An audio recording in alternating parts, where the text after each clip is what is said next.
named Joel Grizzle. We're going to step into the world of second grade social studies using the presentation model. The standard that we're going to look at is standard 4, which is societies experience change over time.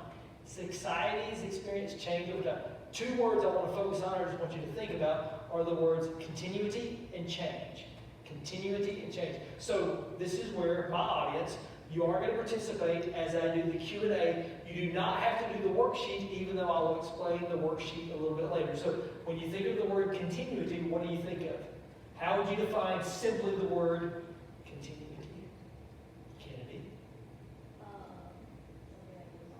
Something that goes on. Okay, that's good. All right. And for this one, it's going to be how it goes on and is the same. So how things are the same. And then how would we define change?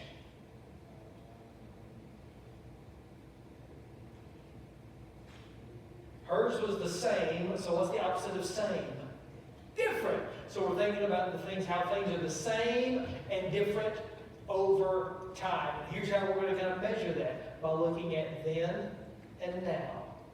Then and now. So we're going to have a few categories that we go through, and we're going to look at things that are then and now, because we all experience change in some way, shape, or form. Even Kendra and I, because this would be what we look like then.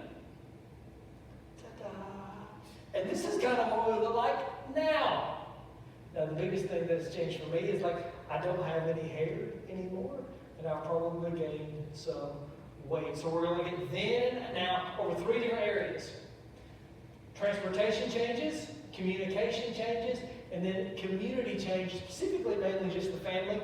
And as we go through this, not you, but the lesson would be, we're going to go through the worksheet of the then and change worksheet, where you're going to be observing different things for the then and now for transportation, communication, community, or family, and then write it in for the then, the now, and then you can draw a picture if you like, because we're going to be looking at a lot of pictures, and then just reflecting on the 3 questions at the end. So let's start with transportation. So pause. Think about, long time, how has transportation changed over time? Kennedy?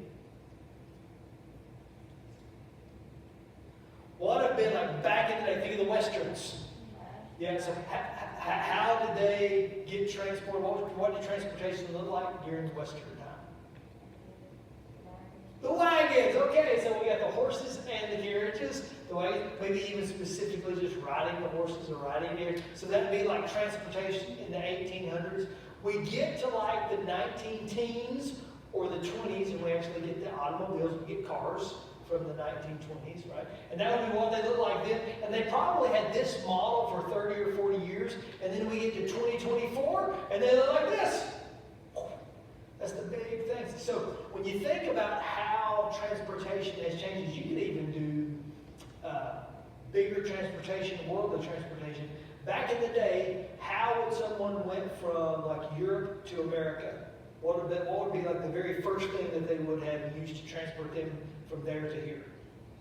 Boat. There would have been a boat. How would most people get transported today? Would they use a boat or would they use a plane? Probably a plane. So you see how transportation has changed over time. So here's a question for you, and you get to answer this one. What are some advantages to modern transportation? Advantages or things that are helpful, positive for modern transportation. Landon. Quicker. We can go with quicker. What's another? Modern transportation. Safer. Maybe it's safer. Kennedy, you got one? It's nice. It is nicer. It's a little nicer. So that is how transportation has changed through times. Now, let's look at just communication. Communication. Like maybe the OG phone would have been the telegraph. The telegraph. Back in the day, you would have, and this would be connected by wires, so the signals are going through wires, and it's usually you're communicating dashes or signs or symbols from one place to the other. When it gets to the other place, they're actually going to write it down or print it out and kind of communicate it, translate it, and then send it to the person that it goes to. That's like the old school telegraph. So that's how even like communicating over a phone would have started. Then we would have had like the old school phone. Now, would you like to have a phone like that? Plugged into the wall, and whenever you are communicating or trying to call somebody, you're going, shh.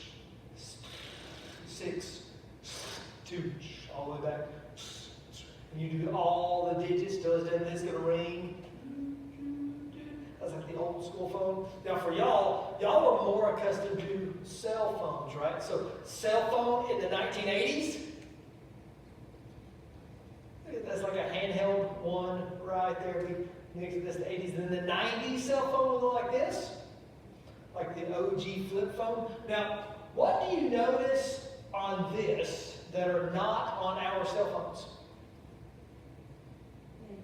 The antenna. They're an antenna, and you kind of pull it all the way out and put it in. You know, that's the old school cell phones. That's like the 90s version. This is the original iPhone.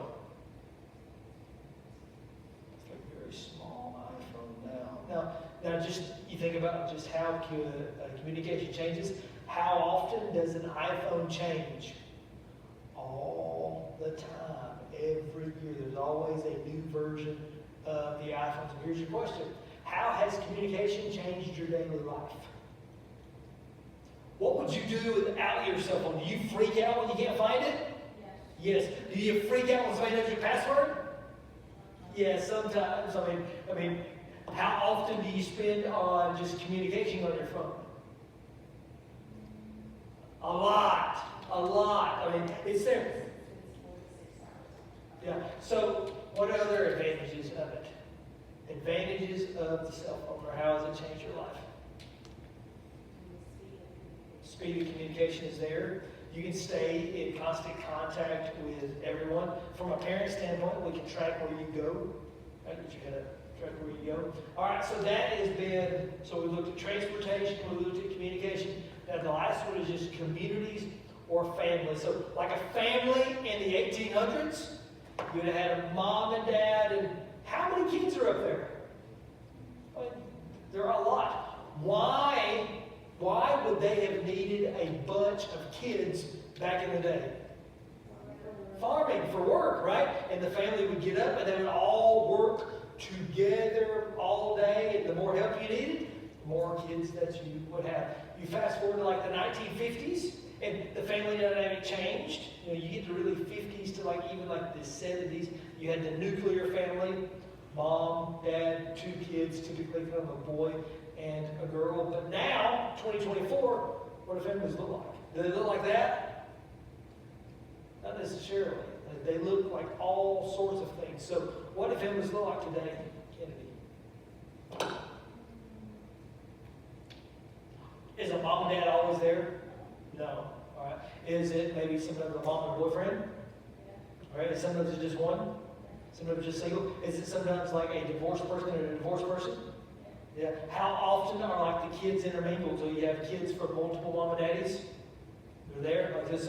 So family has just changed over time. Societies have changed over time, which that's the point of the standard, like societies change. So today we looked at transportation changes, we looked at communication changes, we looked at community changes, and then we did the then and the now worksheet. So what we would do now is to kind of break up, finish the then and the now worksheet, and then share your answers to the reflection question.